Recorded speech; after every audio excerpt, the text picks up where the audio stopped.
নবুওয়াত, আধ্যাত্মবাদ, এটা হচ্ছে ইসলাম ধর্মের সুফিবাদ। পৃথিবীতে যত ধর্ম আছে প্রত্যেকটা ধর্মের জিনিস হচ্ছে আধ্যাত্মিক। আর যেখানে আধ্যাত্মিক আছে সেখানেই ভক্তি আছে, সেখানেই প্রেম আছে, সেখানেই ভালোবাসা আছে। আধ্যাত্মিক প্রত্যেকটা ধর্মের আধ্যাত্মিক আছে। প্রত্যেকটা মানুষের মধ্যে আধ্যাত্মিক হচ্ছে আত্মা, যাকে জন্ম চক্ষু দ্বারা দর্শন করা যায় না, অনুভব করা যায় না, ধারণা করা যায় না, কল্পনাও করা যায় না, তার ধরন বরণ গঠন কেমন, সেটা হচ্ছে মানুষ। মানুষের স্বরূপ নররূপী নারায়ণ, নরের স্বরূপ আর মানুষের স্বরূপ, নারায়ণের স্বরূপ আর নরের স্বরূপ এক। যেমন আপনি নরের স্বরূপ দেখেননি, উনি নারায়ণের স্বরূপ দেখেননি। যিনি আল্লাহর স্বরূপ দেখেননি, মানুষের স্বরূপ দেখেননি। এটা মানব দেহের স্বরূপ, মানব দেহের স্বরূপ। মানুষ একদিন দেহ ত্যাগ করবে। মানুষ ইহলোকে ছিল না, পরলোকে ছিল। ইহলোকে এসেছি সৃষ্টিকর্তার লীলাময় জগৎ, কৃত্রিম সিস্টেম। মানব মানবী, নর নারী, বাবা মা সমন্বয়ে তৈরি হয়েছে। মানুষের আলাপ তৈরি হলো মায়ের উদরে, আর মানুষ তৈরি হলো ঊর্ধ্বলোকে। আত্মার জগৎ, রূহের জগৎ, আধ্যাত্মিক জগৎ, সূক্ষ্মাত্মিক সূক্ষ্ম জগৎ, আর এই সূক্ষ্ম মানব আত্মা। এর ভিতরে যখন আসেনি, শিশু যখন নড়ছে না।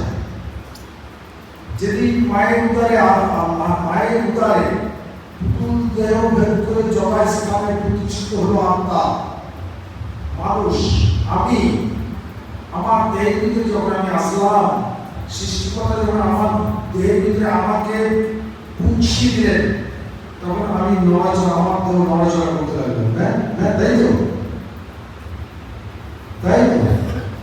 যখন আমি আসি নাই, সৃষ্টিকর্তা আমাকে যেদিন সৃষ্টি করেছিলেন, সেদিন সৃষ্টিকর্তার সামনে আমি ছিলাম, আমার সামনে আমার স্রষ্টা ছিল, আমার জীবনের মালিক ছিল, আমার প্রতিপালক ছিল, প্রতিপালক আমার সামনে ছিল, তার সামনে আমার স্বতন্ত্র ছিল। আমি যখন মায়ের উদরে, তখন তার নামের মালা জপছিলাম। সে জগতে তার কীর্তন করতাম, তার নাম করতাম, তার নামে জিকির করতাম, তার নামে বীণা বাজাতাম, তার নামে তসবিহ পাঠ করতাম, তার নামই জপ তপ করতাম, আর তাকে আমরা দেখতাম। তখন তো এই চোখ ছিল না, এই দেহ ছিল না, এই মুখ ছিল না, তার সঙ্গে কথা বলেছি আমরা, কিন্তু সেই মুখটা কোন, সেই চোখ কোন চোখ, সেই হাত কোন হাত, সেই দেহ কোন দেহ, সাদা হচ্ছে জ্যোতির্ময় দেহ। সৃষ্টিকর্তা মহাজ্যোতি, মানুষ মহাজ্যোতি উৎস। সৃষ্টিকর্তার আধার একমাত্র মানব দেহের ভিতরে আছে। 14 পদের মধ্যে সৃষ্টিকর্তার আধার আছে অবচেতন অবস্থায়। দেবতার মধ্যে নেই, দেবীর মধ্যে নেই, ফেরেশতাদের মধ্যে নেই, কারোর মধ্যে মানুষের আধার না, সৃষ্টিকর্তার আধার নাই। সৃষ্টিকর্তাকে ধারণ করবে সারা সৃষ্টি, কোন সৃষ্টির মধ্যেই নেই। আর সে আসবে, ফেরেশতারা আছে, যাকে দেবা বলে, তাদের মধ্যে আধার নাই। মানুষের মধ্যে আধার আছে, কিন্তু অবচেতন অবস্থা। একে যে জাগ্রত করতে পারে, যে জাগ্রত করতে পারে, সেটা মহান সত্তা, মন নয়, মহান সত্তা, মহাজ্যোতি। আমাকে এই জ্যোতি দিয়ে শ্রেষ্ঠ করে পরিণত করেছেন। এই মহান সত্তা দিয়ে মানুষকে শ্রেষ্ঠ করে পাঠিয়েছেন।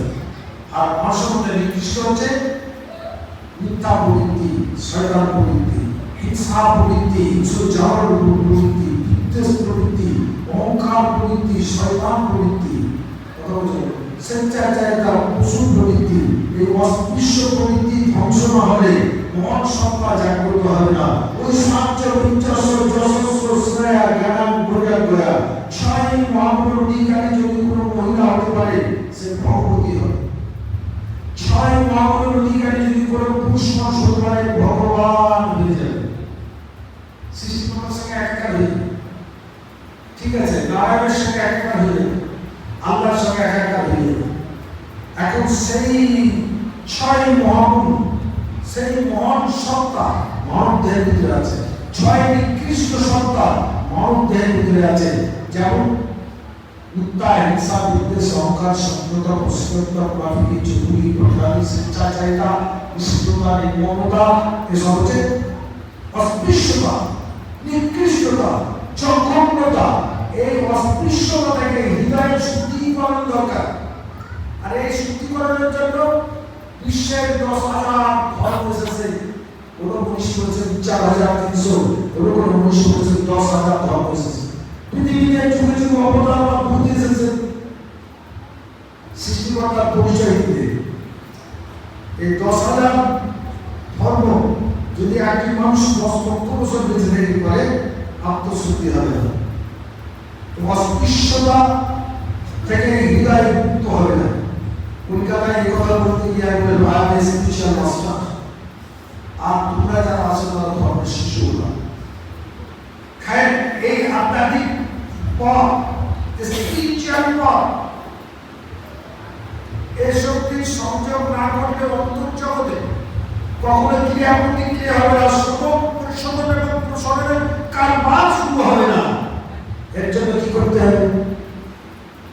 মন্দিরে হবে না, মসজিদে হবে না, গয়াতে কাছে বৃন্দাবনে হবে না, মক্কায় মন্দিরে দৌড়াদৌড়ি করে হবে না, মসজিদে সারা জীবন যদি মাথা ঢুকে হবে না, মন্দিরে মাথা ঢুকে হবে না, কোথাও হবে না। কোনো শাস্ত্র মন্থন করে হবে না, কোনো মন্ত্রতন্ত্র করে হবে না, কোনো প্রবাদদের দ্বারা হবে না।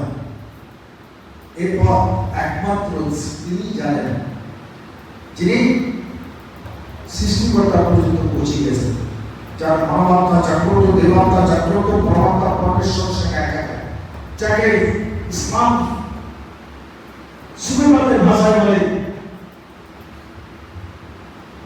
পারমিসায় ফারাফুদেসুন ফারাবাকা যিনি হাসিল করিয়াছেন। চামড়ার চোখ দিয়ে বোঝা যাবে না তো, বঞ্চিতের কোনো দিনরা বোঝা যাবে না তো, যার চরিত্রে নিকৃষ্টতা আছে অত্যন্ত গোপন, গোপন না, যার চরিত্রে নিকৃষ্টতা আছে, চৈতন্যতা আছে, গোপন করে ভক্ত সেজেছি আমরা। আচ্ছা, একটা জিনিস বোঝেন, আমাদের প্রত্যেকের দিকে তো মিথ্যা আছে, হিংসা আছে, বিদ্বেষ আছে, অহংকার আছে, সত্যতা আছে, পশ্চাৎপদ আছে, চতুরিও আছে, কিন্তু এটা তো আমরা জানি না খারাপ জিনিস। কিন্তু আমাদের টাকা আছে সাধুর ভাষায়, এটা মানুষ দেখবে না, এটাকে দেখবে সৃষ্টি করবে। তার সামনে যাওয়ার জন্য যেমন এখানে এসেছেন সুন্দর প্লেস করে ভক্তি নিয়ে এসেছেন, এবারে মানে দ্বিতীয় অফিসে যাবেন, তৃতীয় অফিসে যাবেন, স্কুলে যাবেন, কলেজে যাবেন, সমাজ সমিতিতে যাবেন, ভালো ড্রেস করে, যার জন্য ভালো ড্রেস আছে নাকি, প্রধানমন্ত্রী আছে যার জন্য ভালো ড্রেস আছে না। কিন্তু সৃষ্টিকর্তার সামনে যাওয়ার জন্য ড্রেসের প্রয়োজন হবে না, তারই প্রয়োজন হবে না, তসবিহ মালার প্রয়োজন হবে না, ইবাদতের প্রয়োজন হবে না, কোনো লম্বা জম্পা কেউ কিছু দরকার হবে না। দরকার হবে শুধু হৃদয়ের শুদ্ধিকরণ, হৃদয়ের শুদ্ধিকরণ, হৃদয়ের পরিচ্ছন্নতা, হৃদয়ের পবিত্রতা, হৃদয়ের পরিশুদ্ধতা, হৃদয়ের মধ্যে যেন সত্যের জ্যোতি, অহিংসার জ্যোতি, মানবতার জ্যোতি, মানব আদর্শের জ্যোতি, মানব সভ্যতার জ্যোতি হৃদয়ে থাকে, তাহলে তার কাছে লাভ হবে। কথা বুঝে গেল? তাহলে এটা হচ্ছে আধ্যাত্মিক পথ, বাহ্যিকের সঙ্গে কোনো সম্পর্কই নেই। মন্দির, মসজিদ, গির্জায় কিচ্ছু লাগবে না, একটা লম্বা জুব্বা, দাড়ি, দেওয়া, টিকি দিলেও কিচ্ছু লাগবে না। আগে ঋষিরা বনে জঙ্গলে পাহাড়ে তখন মন্দির ছিল কি বাবা, পাহাড়ের বনে জঙ্গলে গাছপালা তালতলাতেই না স্মৃতি হয়েছে না, খায়ের এটা স্মৃতি হচ্ছে। আপনার জন্য মন্দির, মসজিদ, গির্জা যারা পথ পায়, যারা পথ দিয়েছে, তারা মন্দির মসজিদের হলো হলদার না। কেন? যার মধ্যে বস্তু আছে, যার মধ্যে চেতনা আছে, যার মধ্যে সৃষ্টিকতার অনুভূতি আছে, যার মধ্যে ওই স্বীকৃতি আছে, যার মধ্যে স্বয়ং সৃষ্টিকতার বিরাজ করে, সে আর কোথাও বলে না। আর যে তাকে জানে না, চিনে না, তার সম্পর্কে কোনো ধারণা নেই, তারা দৌড়াদৌড়ি ছোটাছুটি করে। যে সব গুরু পেল, তারা কোথাও করার প্রয়োজন নেই। কোনো পূর্ব পূর্বসূরদের বয়সের পরম পূর্ব যদি গুরু হয়, গুরু তো আমাদের পার করবে, গুরু তো আমাদের পার করবে নাকি? সৎসঙ্গে সর্বাস, সাধু সঙ্গে সর্বাস, অসৎ সঙ্গে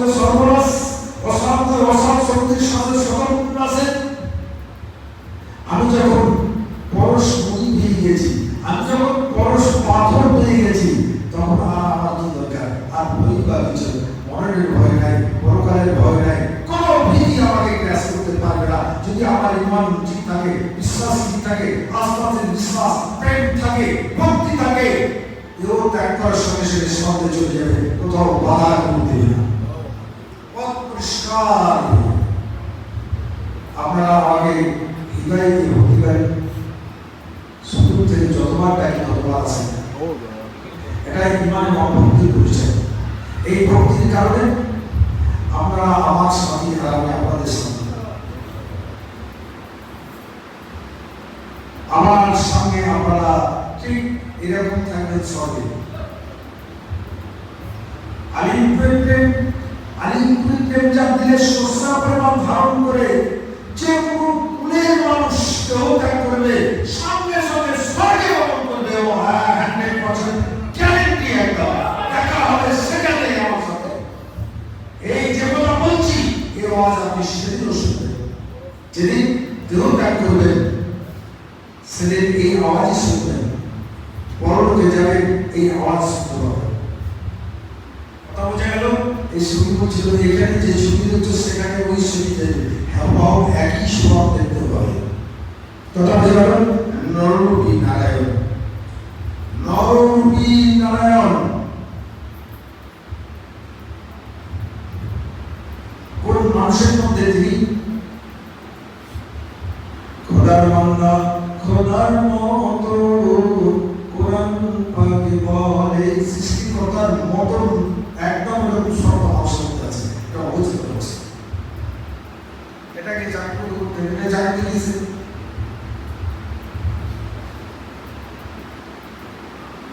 একমাত্র গুরু ভক্তি আর গুরু ধ্যান, গুরু উপাসনা, এছাড়া বিকল্প কিছু ভাবলে আর বিপদ করবে। তুমি তো যাও গোদের সার মুর্শিদ আমার, তুমি তো যাও গোদের সার মুর্শিদ আমার।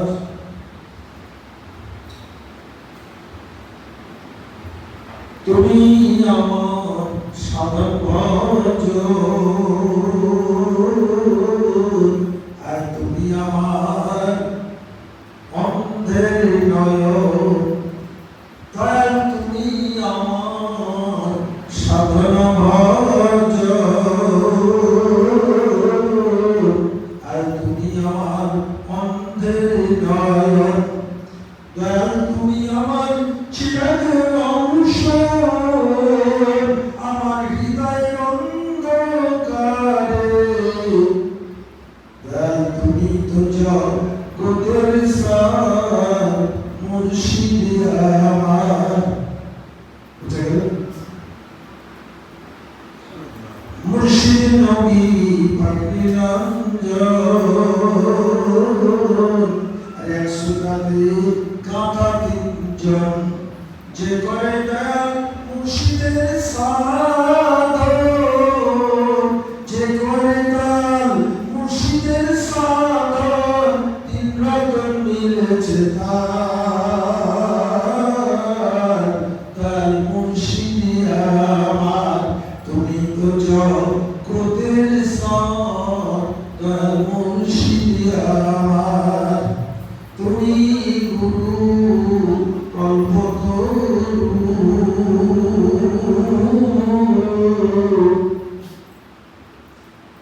তোমার হতে সাধনার শুরু, তুমি গুরু কল্পতরু আর তোমার হতে সাধনার শুরু।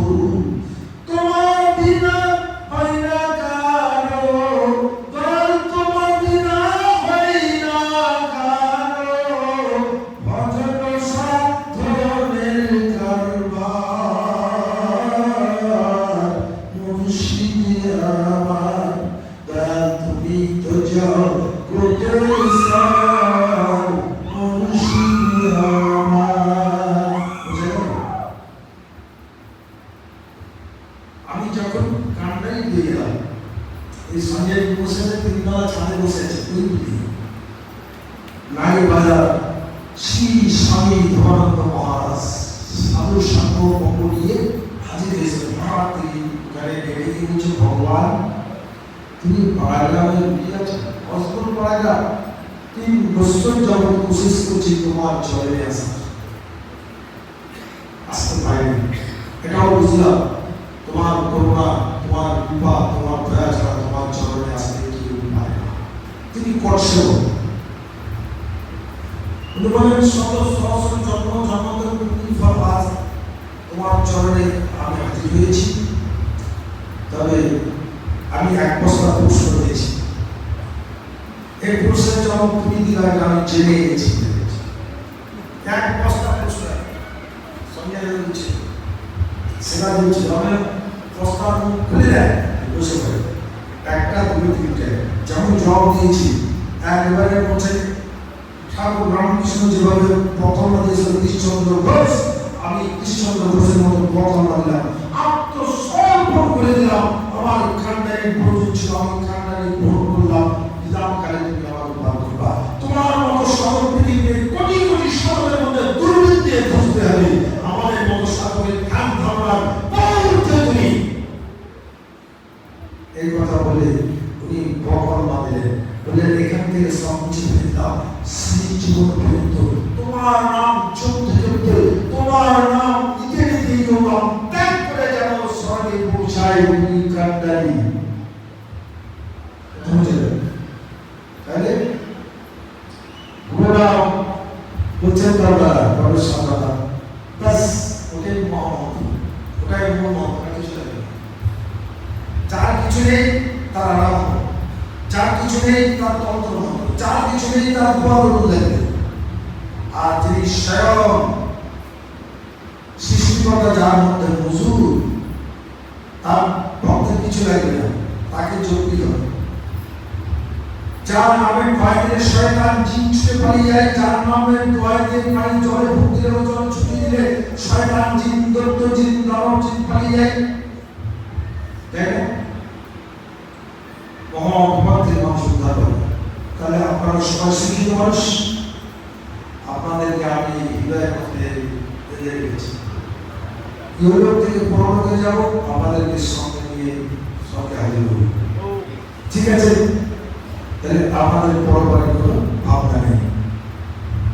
আপনারা মূলে বসে সূর্যের এই সবগুলো সূর্যের সব দৃশ্য, তারপরে চাপমাপ নেই, ঘটনাবশয় নেই, ধর্মমাপ নেই। তার জন্য মন্দির বসে কিনতে লাগে না কেন? তার হৃদয় মন্দিরের ভিতরে, হৃদয় কামার মধ্যে জগৎপতি সমাসীন। তার জন্য কোথাও দৌড়াদৌড়ি তাকে করতে হয় না। মন্দিরে আজান মসজিদে ছুটে যাবে না, মন্দিরে যাবে না, গির্জায় যাবে না। কেন? সারা দুনিয়ার মন্দির মসজিদের মালিক যার মধ্যে মজুদ আছে, সে আর কোথায় যাবে? তার কোনো মন্ত্রতন্ত্র লাগবে না, তার কোনো দেবতা উপাসনা কিছু লাগবে না, তার পুজো সবাই করে মুক্তি পাবে। কথা বুঝে তিনি কারো পুজো করবেন না, যেটা মনোভাব করে বলেছিলাম, সব পুজো যে জিনিস তিনি কারো উপাসনা করবেন না, তিনি কারো আরতি করবেন না, তার আরতি সবাই করে মুক্তি পাবে, তার পূজা সবাই করে মুক্তি পাবে, তার ধ্যান করে সবাই পরিত্রাণ লাভ করবে। তিনি কারো ধ্যান করবেন না, তিনি অরিজিনাল। তার নাম হবে ব্রহ্মচর্য করে ব্রহ্মত্ব লাভ করা। ঠিক আছে? আপনারা সকলেই এক অপরকে ভালোবাসবেন হৃদয় দিয়ে। কারণ এই যে পদ গুরু শিষ্য, এটা হচ্ছে ইহকাল পরকালের সম্পর্ক। বাবা বেটা, ভাই ভাই, দাদা ভাই, মা বেটা, ইহলোকের সম্পর্ক। দেহ ত্যাগ করলে কোনো সম্পর্ক থাকবে না, কিন্তু উভয়ের সঙ্গে বিধানকাল পরকাল সতেজ সম্বন্ধ থাকবে। এটা শিষ্যকতার সন্তুষ্টির জন্য, শিষ্যকতার উদ্দেশ্যে এক অপরকে আমরা ভালোবাসি। এক অপরকে ভালোবাসুন, জাত পাতের উদ্দেশ্যে শ্রীকৃষ্ণ বলেন সর্বধর্ম পরিত্যাজ্যং মামেকং শরণং ব্রজ। সকল ধর্মের বন্ধুত্ব আমাদের শরণ, আমি ইহকাল পরকাল শান্তি প্রদান করব। এটা হচ্ছে সুপ্রিম পদ। কথা বুঝে গেল? গুরু হবেন সুপ্রিম পদ। আপনারা জাগ্রত হতে চলুন। যারা দেবাত্মা জাগ্রত হয়েছে, মানুষ বলবে এটা মানুষ হয়ে যাবে না। আমি যেন দেশবাসীর জন্য, আমি যেন মানব জাতির জন্য আশীর্বাদ হতে পারি। কথা বুঝে গেল? প্রতিবেশীর জন্য, আত্মীয়ের জন্য, আত্মীয়ের জন্য, সকলের জন্য যেন আমরা আশীর্বাদ হতে পারি। আমাদের আচরণ এত সুন্দর হবে, আমাদের ব্যবহার এত সুন্দর হবে, আমাদের ভাষা এত সুন্দর হবে যে মানুষের হৃদয়ে দাগ টেনে দেবে। আমাকে মনে রাখবে, আপনাকে মনে রাখবে, দুনিয়া থেকে চলে যাবো, মানুষ মনে রাখবে আচার কত সুন্দর ছিল, ব্যবহার কত সুন্দর ছিল, ভাষা কত সুন্দর ছিল, বেচারার মধ্যে কোনো হিংসা ছিল না, জাতপাতের হিংসা ছিল না, উচিত প্রতিকিচ্ছের হিংসা ছিল না, প্রতিহিংসা ছিল না, জ্ঞাতি হিংসা ছিল না, জাতি হিংসা ছিল না, বিদ্বেষ ছিল না, সংযুক্ততা ছিল না, পরিষ্কারতা ছিল না, ভণ্ডামি ছিল না।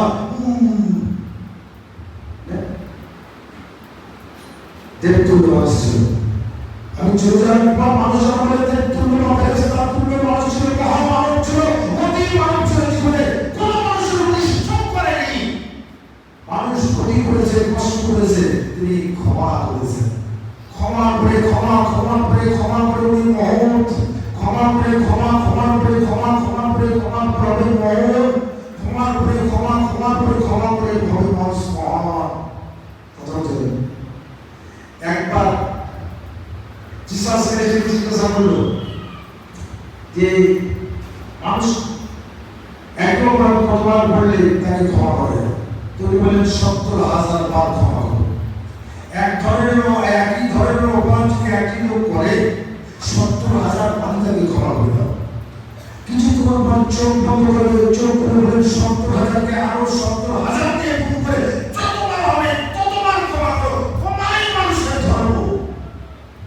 যারা মানুষ হয়েছে তারা ক্ষমাশীল, যারা মানুষ হয়েছে তারা দয়াশীল, যারা মানুষ হয়েছে তারা সত্যবাদী, যারা মানুষ হয়েছে তারা সৎকর্মশীল, যারা মানুষ হয়েছে তারা সদাচরণকারী। মানব জীবন কি হবে? মানব জীবন থাকতে হবে ধৈর্য, ত্যাগ, সুশীলতা। মহান মানুষের দরকার। সালা বলেছে, সালার বেটা বলেছে, মামা শিক্ষা দিয়েছে, ১০০ বার বলেছে, ১,০০,০০০ বার বলেছে, সাগরে কি আয়না ঠিক থাকবে না? আপনারা কি মহাসাগরে কি হয় না? ঠিক আছে, সম্পূর্ণ মানে প্রতিক্রিয়া একটা গরু সাগর পুকুর মন্দিরে পথ হয়ে যাবে, কিন্তু ভাগীরথী সদয় পবিত্র আছে। কবি বললেন, কবি রবীন্দ্রনাথ ঠাকুর বললেন, অন্তর মম সুন্দর কর, অন্তর কর বিকশিত কর, নির্মল কর, উজ্জ্বল কর। এই অন্তরের বিকাশ বা প্রসার যারা হয়েছে আপনার মহাসাগরের মধ্যে সংকীর্ণ করে, জটিল করে, নির্ধুম করে, বুদ্ধিশীল করে, কোনো ধর্ম থাকে না, শয়তান থাকে। আর অনন্ত অসীম করে, পরিচ্ছন্ন মানে, পরিশুদ্ধ মানে, জ্যোতির্ময় মানে, স্বয়ং স্রষ্টা বিরাজ করে। কথা বোঝা? অন্তরের প্রসারণের জন্য স্পিরিচুয়াল পথ আছে। যার প্রসারণ হয়েছে তাকে ভক্তি করে, ভক্তি করে। চোরকে ভালোবাসে চোর হবে, রংপুরকে ভালোবাসে রং করবে, মক্করকে ভালোবাসে মক্কর হবে, গ্যালারিকে ভালোবাসে গ্যালারি হবে, চিটিং বাসকে ভালোবাসে চিটিং বাস হবে। আর তুমি একজন মহান ব্যক্তির পেটের সাগরে ডুবে যাও। একজন মহান ব্যক্তি, যিনি মহান, তিনি সৃষ্টিকর্তার সঙ্গে একাকার হয়ে গেছেন, তার ভক্তি জাগাতে জাগাতে, তার স্মরণ করতে করতে তার স্মরণের মধ্যে তুমি হারিয়ে যাও। গুরুর স্মরণ করতে করতে স্মরণের মধ্যে হারিয়ে যাও। গুরুর স্মরণ তোমার স্মরণে পরিণত হবে, তোমার স্মরণে গুরুর স্মরণে পরিণত হয়ে গুরুর মধ্যে তুমি একাকার হয়ে যাও, নিজেকে হারিয়ে দাও, সমস্ত দোষ ঠিক খুলে যাবে। কথা বলতে হবে, তাহলে সব কিছু মিলবে, সব কিছু মিলবে। সভারা হইয়াছি বংশী তোমায় নাচিলে, দিন দুনিয়া সব পাওয়া যায় তোমারই চরণে, তোমায় নাচিলে। অর্থাৎ গুরুকে জানতে হবে, গুরুকে সাধনা করতে হবে, গুরুকে উপাসনা করতে হবে। না গুরু চিনলে সব মিলবে, সব কিছু মিলবে। তাহলে মন মতি সব কিছু গুরুর চরণে রাখতে হবে। এই ভারতবর্ষে বেদান্ত যুগে আর্যঋষিদের চরণ পুজো করতে ভারত। কেন? তাদের মধ্যে সুপ্রিম পথ ছিল, স্পিরিচুয়াল পথ ছিল, যেটা স্পিরিচুয়াল পথ গুরুর চরণ দিয়ে বেরিয়ে আসে। তার জন্য সব ধর্মে গুরুর চরণ চুমো দেয়, ভক্তি করে, স্মরণ করে, তাই না? গঙ্গা চরণ করো স্মরণ, শিষ্যদের ধর্মীর জায়গায় বুঝতে পেরেছেন? অর্থাৎ আল্লাহ ঠিক আছে, আপনারা সবাই সবাই বোঝেন, এসব সবাই বোঝেন, মনে বেশি করুন, মনে বেশি করুন। সবাই সীমা নিয়ে এসেছিল, সবাই কমে যাচ্ছে, বাড়ছে, বয়স বাড়ছে, মানে সবাই কমে যাচ্ছে, তো চলে যেতে হবে। আত্মশুদ্ধি, দেহের উন্নতি, প্রতিভার উন্নতি, অর্থের উন্নতি আমরা বিরাট মনে করি, কিন্তু এর কোনো অস্তিত্ব নেই। আত্মার উন্নতি, মনের উন্নতি, এগুলো পার্থিব উন্নতি সব করে কোনো কাজে আসে না। আর আমার মনের উন্নতি, আত্মার উন্নতি, দিলের উন্নতি, মনকে সুন্দর করো, মনকে পরিচালনা করো, মনকে পবিত্র করো, নিউট্রাল ক্লিন, মিথ্যা থেকে, হিংসা থেকে, বিদ্বেষ থেকে, অহংকার থেকে, সংকট থেকে, প্রশ্ন থেকে, মুনাফিকি থেকে, চুরি থেকে, ভণ্ডামি থেকে, মিথ্যা কৌশল থেকে একে পবিত্র করতে হবে। এটা পুরুষ করা যাবে, কোনো নাম চলতে হবে, তার সমাধান করতে হবে। তার মধ্যে যে একটা সূর্য সদৃশ্য ব্রহ্মজ্যোতি আছে, এটা প্রত্যেকটা মানুষের দরকার চক্রে আছে, ধারণ করবে। একনিষ্ঠ ধ্যান, ধ্যানের মনোনিবেশ, ধ্যানের মনসংযম, একনিষ্ঠ ধ্যান করতে হবে। তাকে ধ্যানের ধরে রাখতে হবে, তারপর আস্তে আস্তে হৃদয় করতে হবে। বুঝে গেল? শেষ করছি, আমরা সকলেই বুঝেন, আমি সকলের উপরে খরচ আছি, আমি সকলের উপরে রাজি আছি। নিশ্চয় আমি আপনাদেরকে হৃদয়ের মধ্যে রেখেছি, নিশ্চয় আপনারাও আমাকে হৃদয়ের মধ্যে রেখেছেন। এটাই থাকবে পরকাল, ইহকাল, আর সব দুনিয়ার বুঝে যাবে, তাই না? ঠিক আছে, আপনাদের খাবার খেয়েছে, খেয়ে আপনারা আরাম করেন। যাদের বিদায় নেওয়া জরুরি তারাই শুধু বিদায় দেবেন, চাকরি আছে তো, ঠিক আছে।